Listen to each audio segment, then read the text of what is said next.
Welcome to Unbound, the podcast with Beth Curry, author, storyteller, and survivor.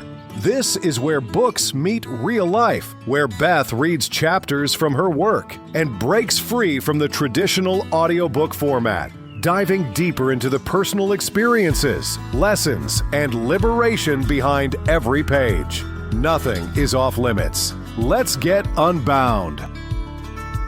Hey, welcome back to Unbound. I'm Beth Curry. Okay, so today we're diving into something that's going to challenge everything you think you know about truth, reality, and how to interact with someone who has dementia. Okay? So picture this. You walk in to visit your mom, and she's waiting for your dad to get home from golf so you can all go to dinner. Except your dad's been dead for a year and a half, and you're not home. You're in a care facility. So what do? Do you correct her? Do you gently remind her that dad is gone and this isn't her house? Or do you pull up a chair and ask her where you're going for dinner? Chapter 20 is called Where She Lives Now, and it's about the decision to step into my mom's reality instead of dragging her into mine. And I got to tell you, it was one of the most profound visits I've ever had with her. Not because we talked about anything real, but because for an hour we got to exist in a world where everything was still okay. So let's talk about alternate realities and therapeutic lying and validation therapy and why sometimes the kindest thing that you can do is play along with a fiction that brings comfort. This is chapter 20 in the book, Where She Lives Now. I found Mom in the TV room at Willow Grove, settled into one of the oversized armchairs arranged in a semicircle around a large screen showing what appeared to be a nature documentary. No one else was watching.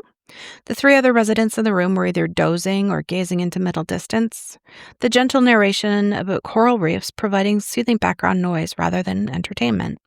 "Hi, Mom," I said, pulling up a chair next to hers. "It's Beth."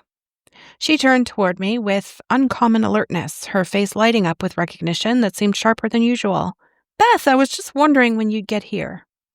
The immediate connection felt like a gift after so many visits spent coaxing even minimal engagement. I settled in, prepared to enjoy what seemed like it might be one of her good days. "I like what you've done with your hair," she continued, studying me with unusual focus. "Did you get it cut?" I hadn't, but I nodded anyway, accepting the compliment. "Thanks for noticing. How are you feeling today?" She glanced around the room, her expression shifting subtly. "I'm fine, just waiting for your father to get home from golf, and then we can all go to dinner." The statement landed like a stone dropped into still water, ripples of realization spreading outward. This wasn't going to be a good day in the conventional sense.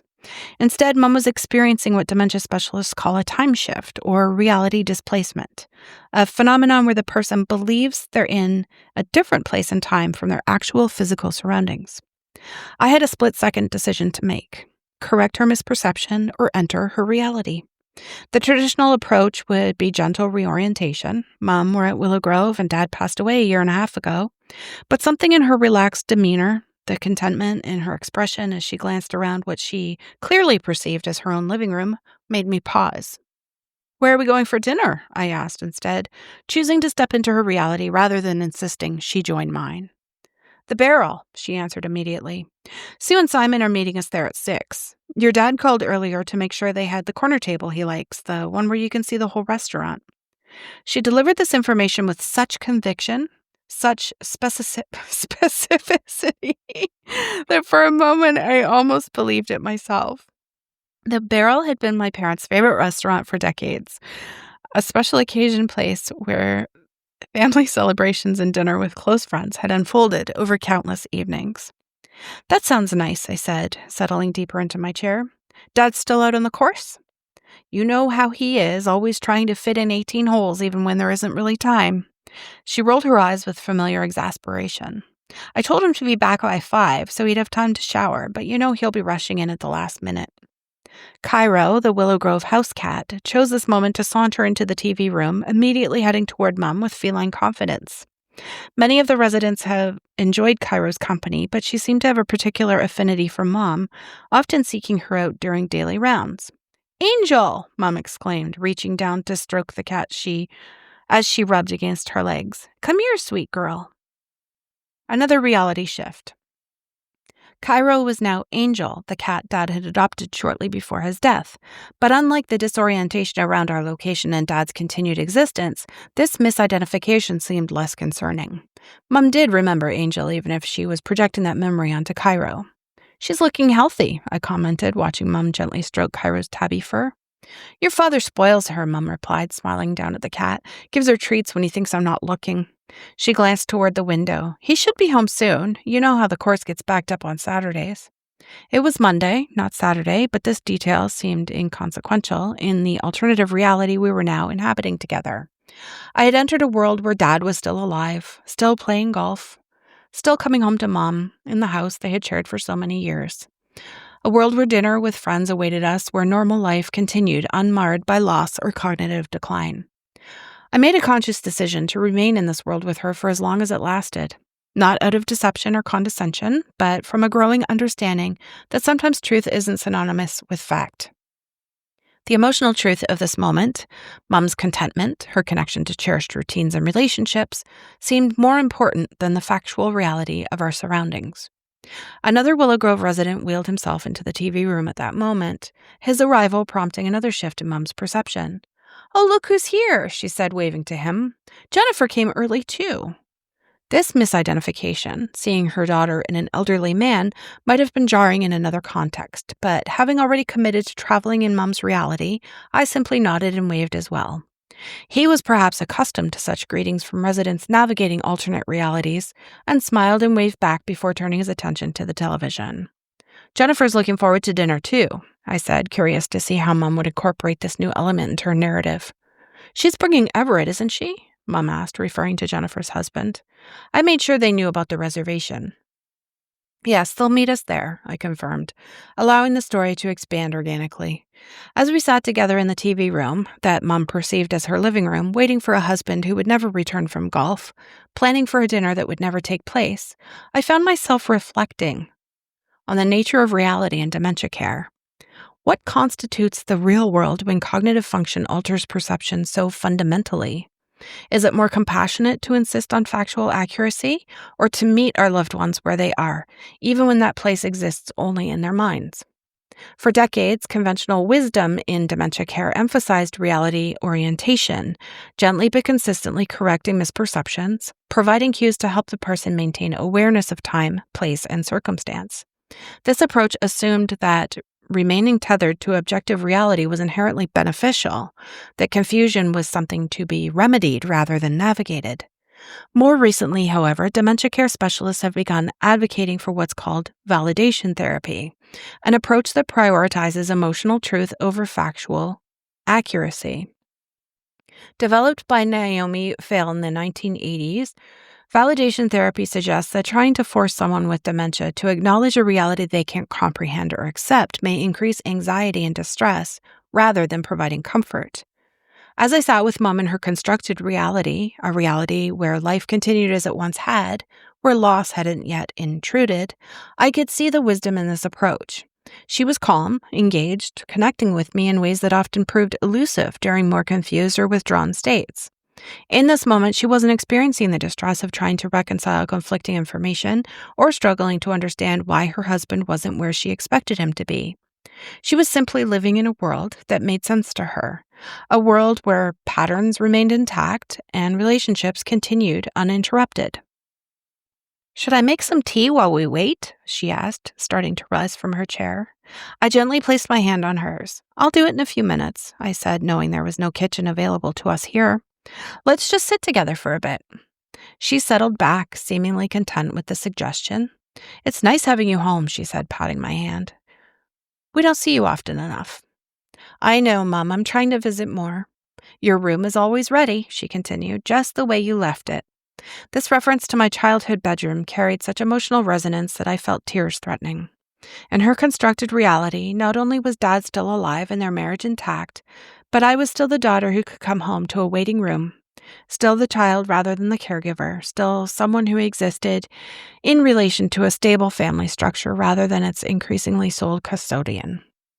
Another resident entered the TV room next, making her way slowly with her walker, searching for an available seat. Before I could react, Mom waved her over. "Crew, come and sit with us," she called, mistakenly elderly woman for my teenage son.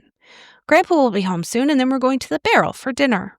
Like the previous resident, she too was understanding more than was immediately apparent, smiled gently, and made her way to the chair near us. "Thank you," she said softly, playing along without correction. There was something profoundly moving with this silent cooperation, this stranger's willingness to briefly inhabit the role assigned to her in Mum's alternative world. As our time in the TV room continued, Mum's constructed reality expanded to include more details. What she planned to wear to dinner, how Sue always ordered the same dish, and a story about Simon telling jokes right along with Dad. Each detail emerged with surprising specificity, suggesting these weren't random confabulations, but rather memories being repurposed and recombined into a narrative that had made emotional sense to her.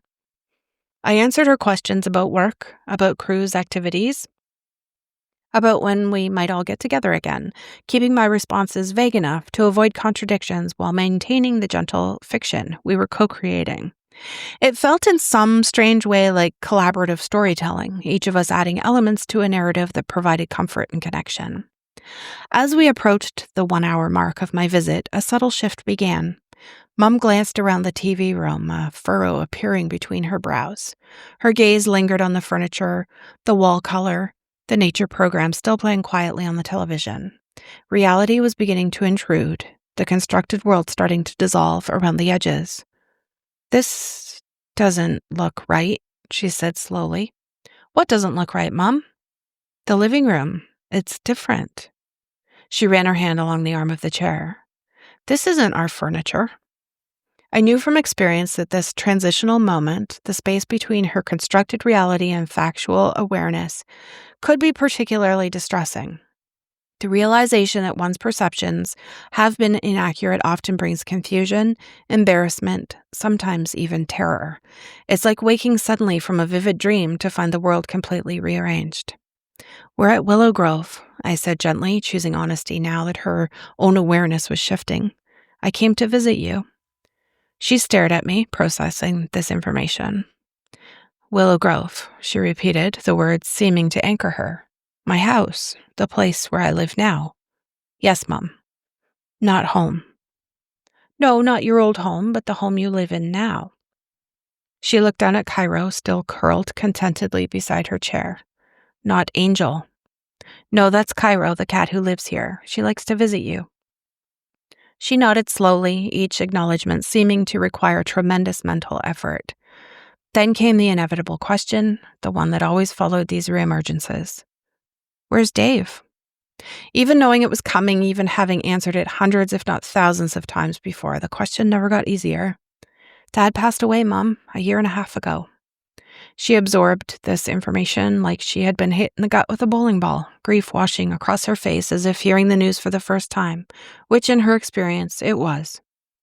"Cancer," she said after a moment, "from smoking." "Yes, Mum." "I quit smoking on April 29th, 1989. This precise date was always the same and always delivered with certainty. It had become a touchstone in our conversations about Dad's death. It seemed to provide some anchor for her, some fact she could hold on to while other details slipped away. I knew from experience that this reorientation to reality would be temporary.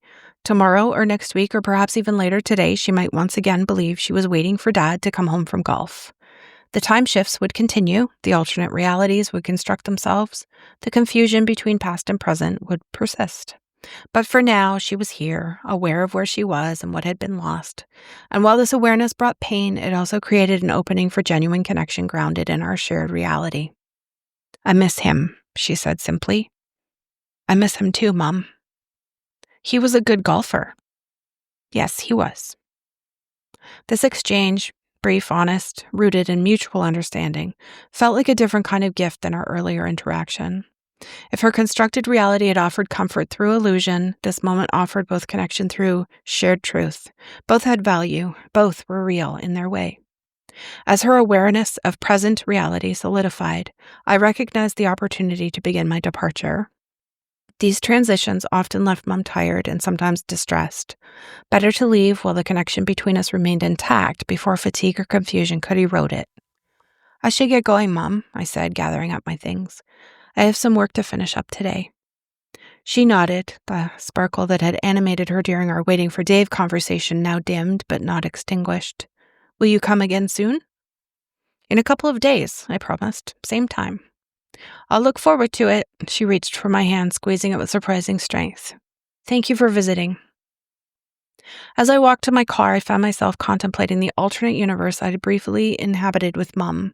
A world where Dad still played golf, where family dinners at the Barrel still happened, where home remained the house that they had shared rather than a room in a long-term care facility. There was something both heartbreaking and beautiful about this constructed reality, this world created from fragments of memory and desire. I wondered, not for the first time, whether these alternate realities provided Mum with comfort during the hours I wasn't there. Did she spend many afternoons waiting for Dad to return from golf?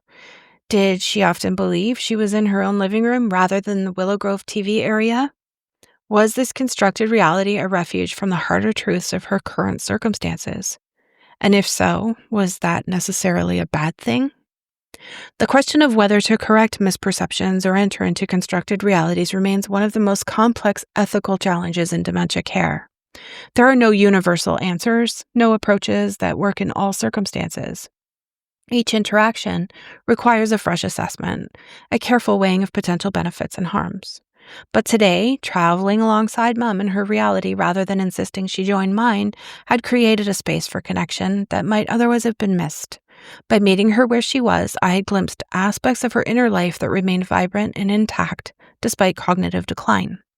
The world where she waits for Dad, where visits with friends lie ahead, where family members might drop by at any moment. This isn't delusion so much as it is a different kind of truth.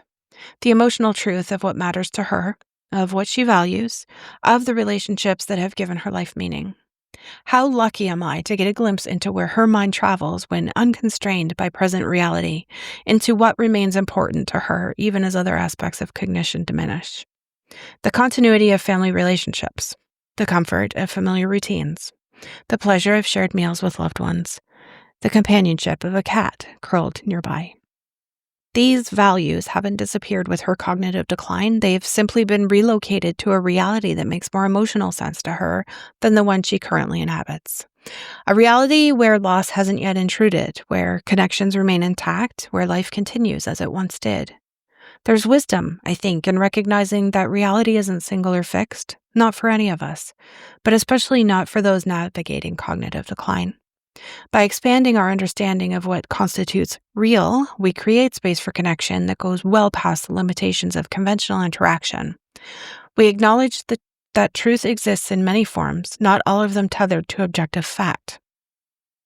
Next time, when I return to Willow Grove, Mum may be waiting for Dad again.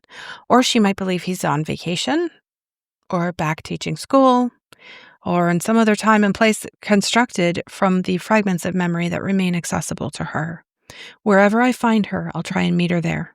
Not out of deception or condescension, but out of recognition that this is where she lives now, in a landscape where time and place shift according to rules I cannot fully comprehend.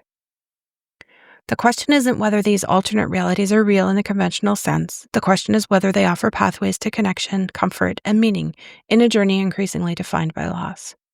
Today, for a little while, Mom's constructed reality offered all three.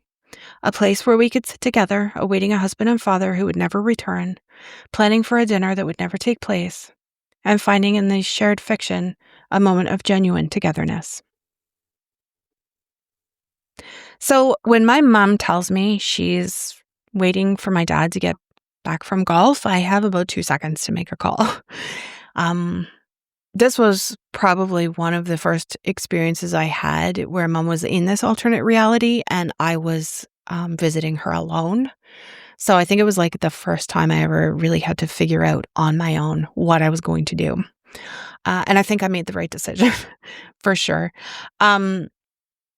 Traditional wisdom, as I said, reorient her, remind her where she is, ground her in reality. But she looked happy and content to me and relaxed in a way that I don't really often see anymore.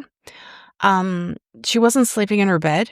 She was sitting in what she clearly perceived as her own living room, waiting for her husband and making plans for dinner with her friends. And in that moment, her reality made complete sense to her. So that's why I made the choice and asked, where are we going to dinner? And just like that, I stepped through the looking glass into her world. So, um, I just want to be clear. This wasn't about lying to her or patronizing her. It was about honoring her and where she actually is. The reality I live in, where my dad is dead and she's in a care facility, that reality doesn't exist for her in this moment. It's not accessible. It's not her experience. And trying to force her to accept that would only create confusion and distress. And, I have to live it, but man, what I would give to not have to live it sometimes. So yeah, I got to spend an hour in her world. My dad was still there. Life just continued the way that it always used to before, loss and illness changed anything. And you know what? It was fucking beautiful. So not in spite of being fake, but because it revealed so much, right? It showed me what still matters to her and what her mind reaches for when it's free to kind of create this magical world. That's what her brain holds on to. And yeah. The residents who wandered into the TV room when we were having that conversation, my mom thought a man was my sister and thought a woman was my son. Neither even remotely accurate, obviously. We're talking elderly residents who looked nothing like the people she named. But what got me was that they both just went with it. Maybe they just didn't even understand what the hell mom was doing or whatever. I don't know. But they smiled and they waved and they sat down and they didn't make any corrections. They didn't make a big deal of it. And I'm sure that they probably were in their own stages of dementia themselves. I don't know. I really don't know. I just don't. So they understood something, though, that took me a long time to learn. And that's in dementia care. And maybe in life, kindness trumps accuracy. Just always be kind, no matter what. There was this silent cooperation, this unspoken agreement to let her have her reality. And I don't know, I think it was probably one of the most compassionate things I've witnessed that day. Now I know some people are probably thinking you probably got your thumbs already there to come at me. Isn't this just lying? Aren't you being condescending to play along with something that isn't true? And look, I get it. I really do. Because for years, that's what I thought too. The traditional approach to dementia was all about reality orientation and correcting gently and providing cues and helping the person stay attached or tethered to this reality, right? But reality orientation is for us. It's not for them. Validation therapy is for them. So, when I correct mom and remind her that dad is dead, who does this serve? It doesn't help her. She's going to forget again in 10 minutes or an hour tomorrow. It just forces her to re-experience this grief, and it takes her from this place of contentment and drops her into a place of loss. And for what? So that I can feel better about being honest? So I can maintain some moral high ground about not lying? Fuck that. If my mom is sitting in a reality where my dad is still alive and she's waiting for him and she is happy there, I am not yanking her out of that just to make myself feel more truthful. Absolutely not. Yeah, what really struck me was how specific her constructed reality was. She wasn't vaguely confused. She had the deets. She had the corner table my dad liked. Him calling ahead to make sure they had it. Or my mom's friend Sue and Simon meeting us at 6. My dad always running late from the golf course. They weren't random confabulations. They were repurposed memories and recombined memories moved into this narrative that made emotional sense to her.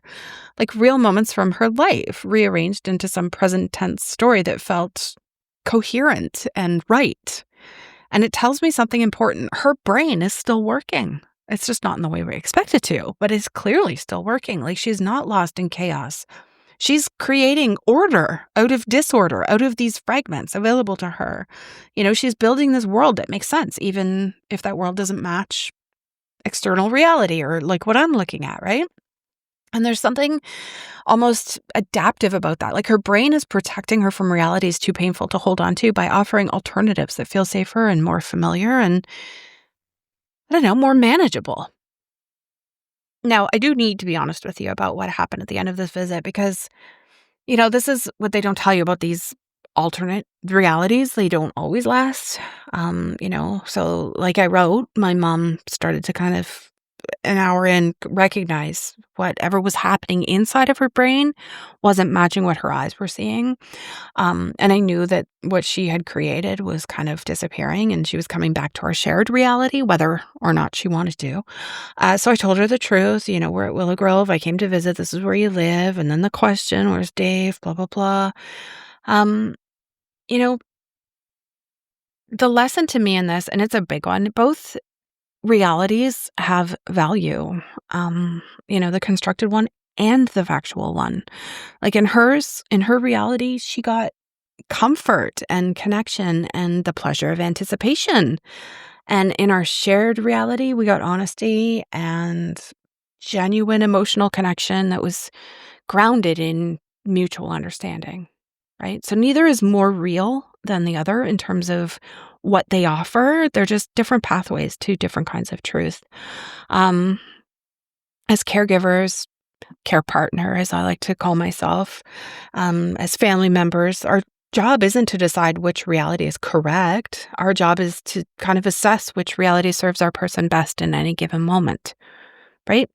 So, sometimes that means stepping into their world, and sometimes it means guiding them back to ours. And sometimes, kind of like in this visit, it means doing both, kind of moving fluidly between realities as the situation calls for it. I just want to talk for a second about what this experience revealed to me about where my mom's mind goes when I'm not there. Like, I wondered, does she spend a lot of time waiting for him or wondering when I'm going to show up? And honestly, I hope she does, because if her brain is offering her this refuge from like the harder truths of her actual current situation, a place where loss hasn't invaded its way in, unwanted, where life kind of continues as it used to me, that seems like a gift and not so much a problem. Um, the question isn't whether these alternate realities are real in the conventional sense. It's, do they offer comfort or provide meaning or create pathways to connection? And today the answer to all three was yes. So if I have any takeaway for you from this episode, reality in dementia isn't fixed. It shifts and it flexes and it reconstructs itself according to what the person's brain can access and what makes emotional sense to them. When someone you love is living in this alternate reality, whether it's waiting for someone who's gone or believing that they're somewhere that they're not, or misidentifying people or things, around them, you do have that choice. You can insist on the factual accuracy or you can meet them where they are. And I'm not saying there's never a time for gentle reorientation, because sometimes there is. Sometimes they need to know where they are or what's happening. But that accuracy isn't always the kindest option. I think sometimes the most loving thing you can do is kind of step into their world and just be there with them for a while, see where it goes. And honestly, it was kind of fun. You're not lying to them. You're honoring their experience. You're acknowledging that their reality, even if it doesn't match yours, is valid and meaningful, and it deserves respect too. When you do that, when you kind of join them in their world, like you get moments of connection that wouldn't be possible any other way. You get glimpses into what still matters, to them and to what their mind reaches for and what brings them comfort. So next time your person tells you something that isn't factually true, pause before you correct them. Just ask yourself, who does this correction serve? Will it help them, or will it just force them to confront a painful reality that they can't hold on to? Or is it helping you? If the answer is that the correction serves no one, just go with it. Ask follow-up questions, kind of enter their world and see what you can learn about where they live now. Not physically, but emotionally, mentally, spiritually, all that stuff. Because that's where the real connection happens, I think. Not in a world full of facts and timelines and accurate information and inaccurate information, but in the world of emotional truth. The world where love and loss and longing kind of all exist simultaneously, where your person still is, even if they're not quite where you are anymore. Meet them there. It's worth the trip. It really is. Thanks for listening to Unbound. Support and contact info are in the show notes. You can join the Facebook group for discussion, please. And I will see you in the next episode. Have a great day. Thanks for listening to Unbound with Beth Curry. Join the conversation in the Facebook group or visit authorbethcurry.com. Want to support the show? Head to ko-fi.com/unbound podcast. Until next time, stay unbound.